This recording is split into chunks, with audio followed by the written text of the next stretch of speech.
thanks for watching. And today I want to present a really cool application of the Laplace transform.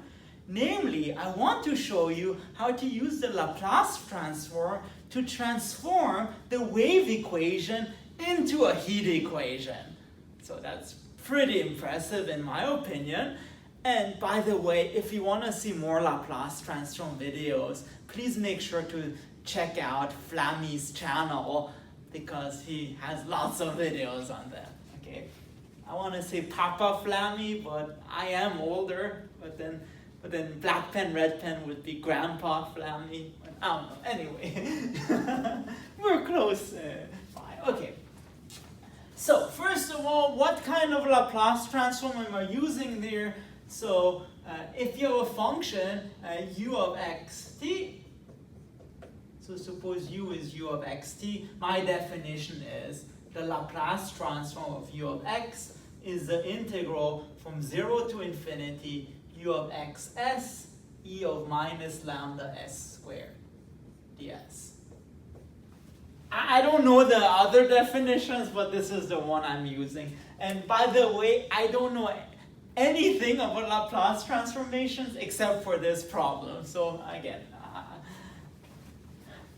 don't ask me more stuff about this because I don't know. Okay, so we'll use this definition very soon. And now what's the problem? The problem is, suppose that u is a bounded solution of the wave equation. So utt minus uxx equals to 0 in r cross 0 infinity. So x is a real number, t is a positive real number, and initially the position of our wave is g of x, and the velocity is 0. And that's on initially, so on r times t equals to 0. Okay? And also assume that u is bounded. So u is bounded. And here g is a bounded function. So hopefully should be bounded. Again, not necessarily, but I also want to say, in this video, I will make lots of crazy assumptions, but this is really to get the formula for the solution. Once you have the formula for solution, then you plug it into the PDE, and you get that it's indeed a solution. So here it's very, guessworky, okay? Okay, so assume u is a bounded solution of this, and moreover, turns out we need u for negative times, so let's just define for t negative, we define u of xt is u of x negative t. And that's good because a negative t is positive, so once we found the solution for positive time, we can extend it to negative time. Okay, so that was just prep work or problem, and now let's actually do, our conversion here. So step 1, let's define the following new function, which is the Laplace transform of u. So let v of xt be simply 1 over square root of 4 pi t integral from minus infinity to infinity of e minus s squared over 4t u of xs ds. Okay. So not quite a Laplace transform, except it is with lambda equals to 1 over 4t. And this extra factor, which again, we'll make this appear soon. Oh, well, not soon, at the end. So this will turn out to be the Laplace transform of u. And again, we integrate it with respect to s, so there's no more s. So you're left with x and t, so it's indeed a function of x and t. And I'm claiming, so in this first step, claim this function v solves the heat equation. So Vt equals to Vxx. Vxx. And something that I won't really show, but it turns out if you let t goes to 0, you can show rigorously using analysis that V of x0 equals to g of x. But let's do the more interesting stuff. Let's show that Vt equals to Vxx. And for this, let's first just calculate both sides. So let's first calculate Vxx.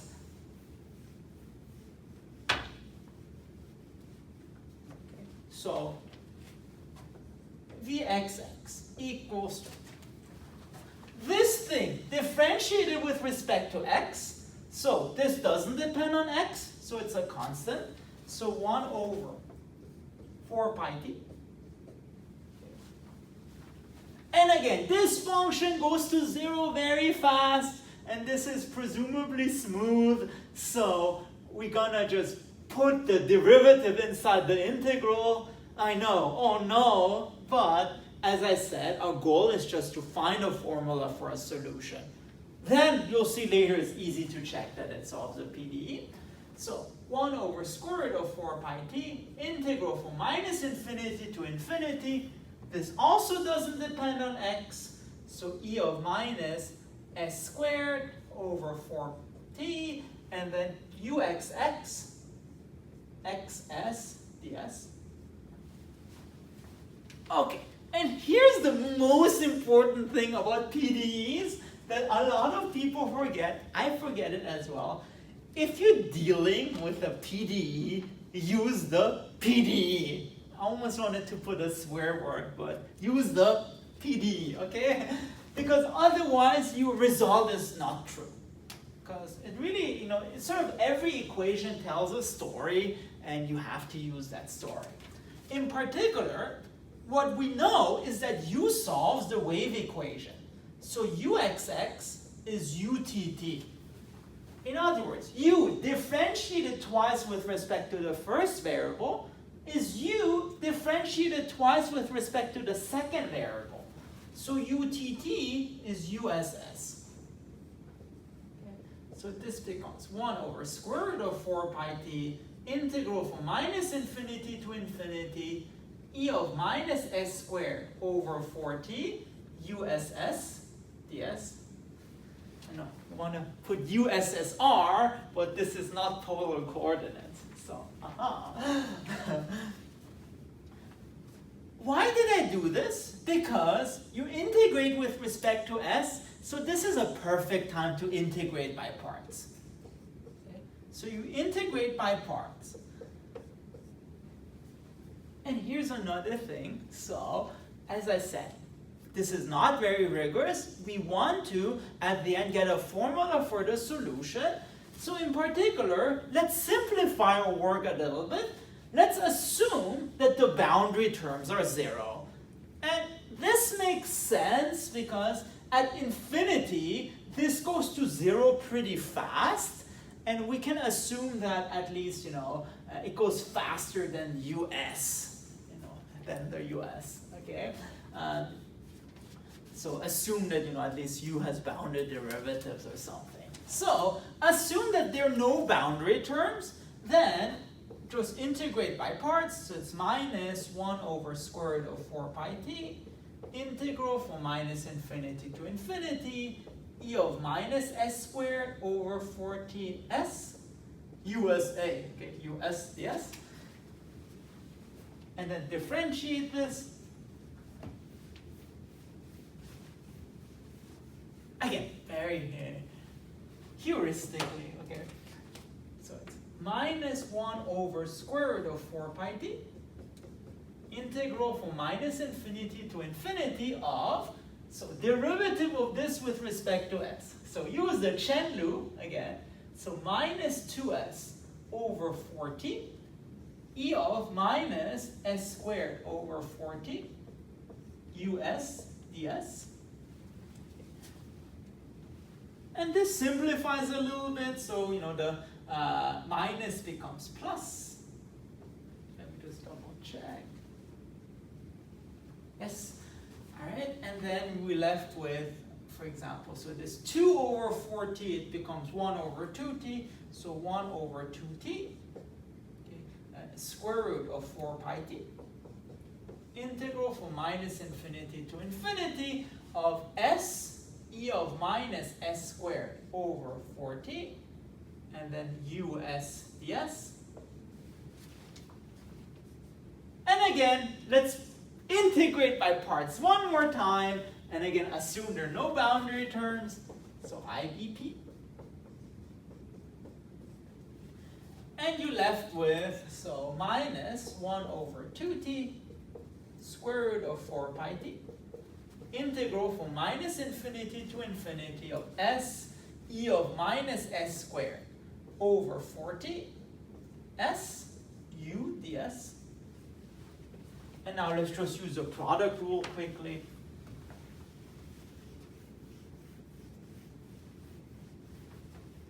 So you're left with minus 1 over 2t square root of 4 pi t integral of minus infinity to infinity. So here, derivative of s is 1. So 1 times e to the minus s squared over 4t. And plus s, and then the derivative here becomes minus 2s over 4t. So if you combine this, you get minus s times 2s over 4t, so minus s squared over 2t. E of minus s squared over 4t ds. And that was vxx.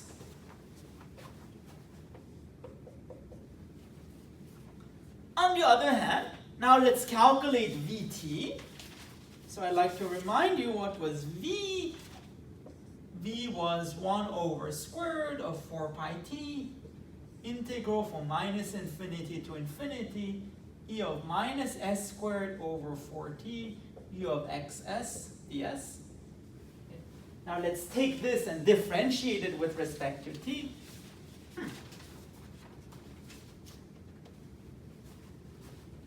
think next time I teach multivariable, I should give this as an exam problem, because it's a great use of the chain loop. So, Vt. Okay. So first of all, this factor of 1 over square root of 4 pi, let's just pull it out. So 1 over square root of 4 pi. Okay, and then the square root of t, let's put it inside the integral. So integral from minus infinity to infinity. And now let's Chen-Lu that stuff. So you have this factor of 1 over square root of t, which is 1 over t to the minus 1/2. So the derivative of this is minus 1 over t to the 3/2.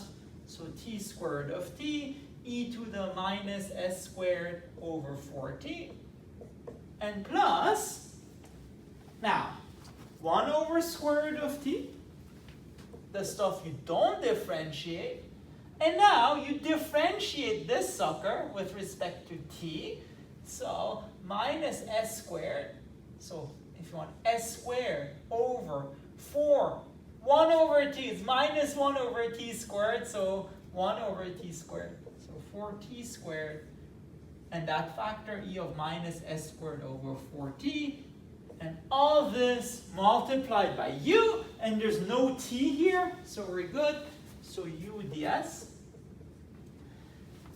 And in the end, what you get is, so, it becomes very messy, but we have a factor t squared of t, and here you can also write this as t squared of t, except you have this factor of 4t.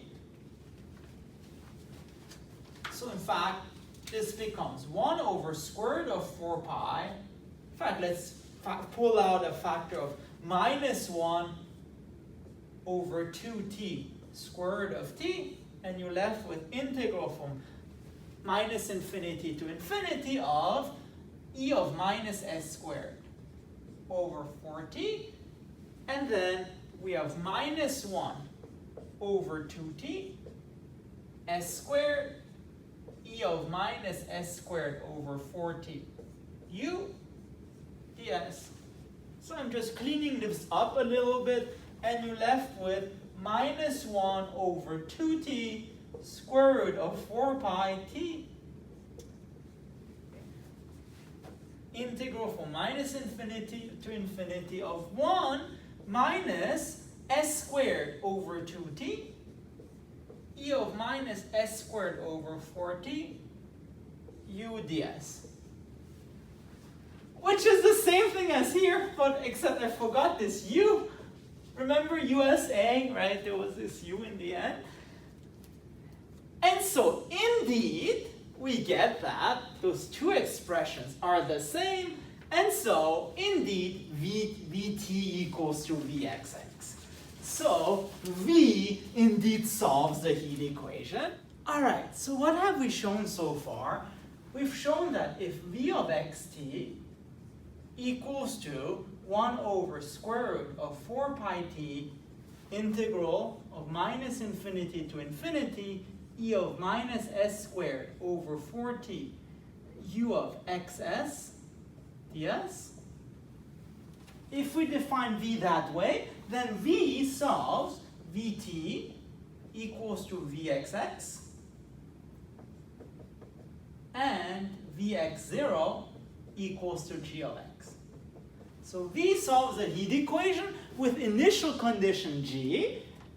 However, we actually do know how to solve the heat equation because another solution of this, so if you solve this, the solution is given also by just a convolution of the fundamental solution with g, which in this case is 1 over square root of 4 pi t minus infinity to infinity e of minus x minus y squared over 4t g of y dy. So if you solve this, you find that V equals to this. Technical remark, this assumes that solutions of this equation are unique, which is not quite true. So in general, it's not necessarily true that if V solves this and V solves this, then they're equal. However, it is true if the solutions are bounded. And in fact, using the fact that U is bounded, you can show that this is bounded and this is bounded. So indeed, those two things are equal. And so what you get is 1 over square root of 4 pi t integral from minus infinity to infinity e of minus s squared over 4t uxx ds. You get that this equals to 1 over square root of 4 pi t integral from minus infinity to infinity e of minus x minus y squared over 4t g of y dy. Which I'd like to write as left-hand side equals to the right-hand side. And yes, you're very tempted to cancel out the square root of 4 pi t. I'll do this later. So, and now what's the next step? As I said, we want to use Laplace transforms. So let's try to write both sides in terms of Laplace transforms. So I guess let's say step 3 or step 4. So let's deal with the left-hand side. That equals 1 over square root of 4 pi t integral from minus infinity to infinity e of minus s squared over 4t uxs ds. And now remember, the Laplace transform is defined from 0 to infinity. And ideally, we want to transform this integral from minus into 0 to infinity. Now, let's use some symmetry. This function is even, and also this function is even. Why? Because remember, we defined u at negative times to be u of xt. That was one of our assumptions at the beginning. And so this whole thing is even. I can't even. And you're left with 1 over square root of 4 pi t, 2 times integral from 0 to infinity, e of minus s squared over 4t, uxs ds. The 2's cancel out with the 4. That's why I did it this way. So 1 over square root of pi t. And lastly, it's not a change of variables. We just let lambda to be 1 over 4t. To write this in terms of Laplace transforms, so it's integral from 0 to infinity, e of minus s squared, lambda s squared, u of xs ds. And this is precisely the Laplace transform of u of x. I mean, up to, almost precisely, up to a factor of 1 over square root of pi t. Laplace transform of u of x. Okay, this is good. So the left-hand side, we wrote this in terms of Laplace transforms. Now let's write the right-hand side in terms of Laplace transforms. So I guess right-hand side, that is 1 over square root of 4 pi t, integral from minus infinity to infinity, e of minus, let's write it this way, so y minus x squared over 4t, g of y dy. And remember, x is fixed. So x is fixed, and we integrate from minus infinity to infinity. And now I want to do something kind of silly. So it's a bit like a Fubini kind argument or something, and it's really called the co-area formula or the polar coordinates formula. Namely, we can partition the interval minus infinity to infinity into chunks of the form x of minus r and x plus r. And in particular, as you let r goes from 0 to infinity, this is the same thing as saying integral of 1 over 4 pi t, integral from r from 0 to infinity of e of minus. So now, if you're on each chunk, which is just consists of 2 points, and if y is either x plus r or x minus r, y minus x is just r. So it's e of minus r squared over 4t. It's just like polar coordinates. I'm really actually doing a one-dimensional version of polar coordinates.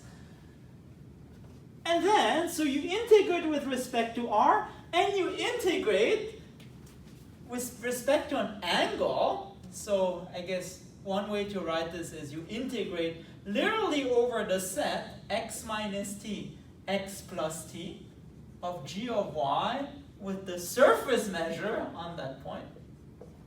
So if you think of it as a zero-dimensional sphere. So it's really, our theta here just has 2 values, x minus t and x plus t, and all this dr. And this, let me just write in a better notation. It's 1 over square root of 4 pi t, integral from 0 to infinity, e of minus r squared over 4t. And here you're integrating this function over 2 points, and an integral is just a sum, so it's x minus t plus x plus t. And then dr. Except not t, it's r, sorry. So you're integrating over x minus r and x plus r, so you have g of x minus r and g of x plus r.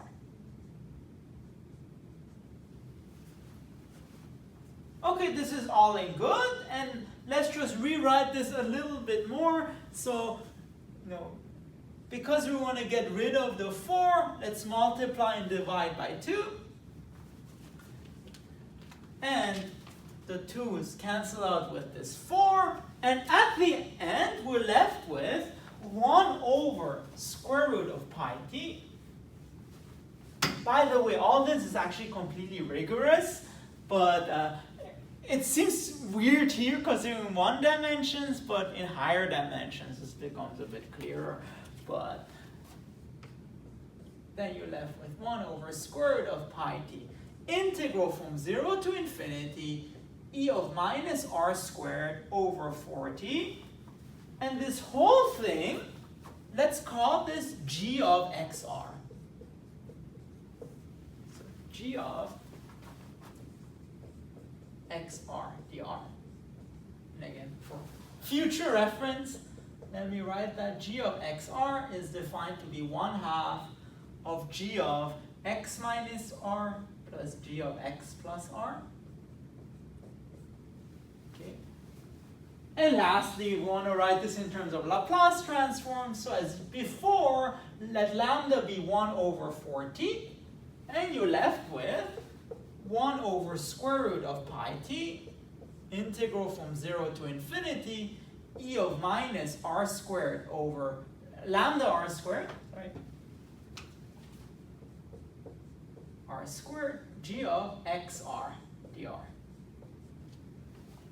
And this is precisely the Laplace transform, almost precisely again, the Laplace transform of g of x, because we're integrating with respect to r. And so the grand finale, I think, is step 4.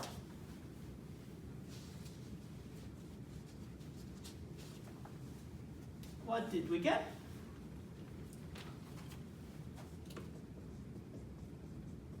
So left-hand side equals to the right-hand side becomes the following: 1/square root of pi t Laplace transform of u of x equals to 1/square root of pi t Laplace transform of g of x. This cancels out, and you get u of x, Laplace transform of u of x equals to the Laplace transform of g of x. And so u and g have the same Laplace transform. And it turns out, and maybe Flammy proved this already, if two functions have the same Laplace transform, then they have to be equal. So by uniqueness of Laplace transforms, it turns out that u of xt is g of xt, and that gives us our final formula. So u of xt equals to g of xt, but here is the formula of g, except you let r equals to t, so it's 1/2 g of x minus t plus g of x plus t, and we're done. Because this is D'Alembert's formula in the case that h is 0, and we assume that initial velocity was 0. And so this was a pretty messed up way of getting a solution that's easier to find with D'Alembert's formula, but I still think it's pretty cool because it illustrates Laplace transforms, and especially it uses Laplace transforms to convert a wave equation into a heat equation, which is pretty ridiculous because those two equations are usually unrelated. So pretty neat. And so if you like this, and if you like Laplace transforms, please make sure to check out Flammable Maths channel. And if you also like math and want to see other stuff like that, please make sure to subscribe to my channel. Thank you very much.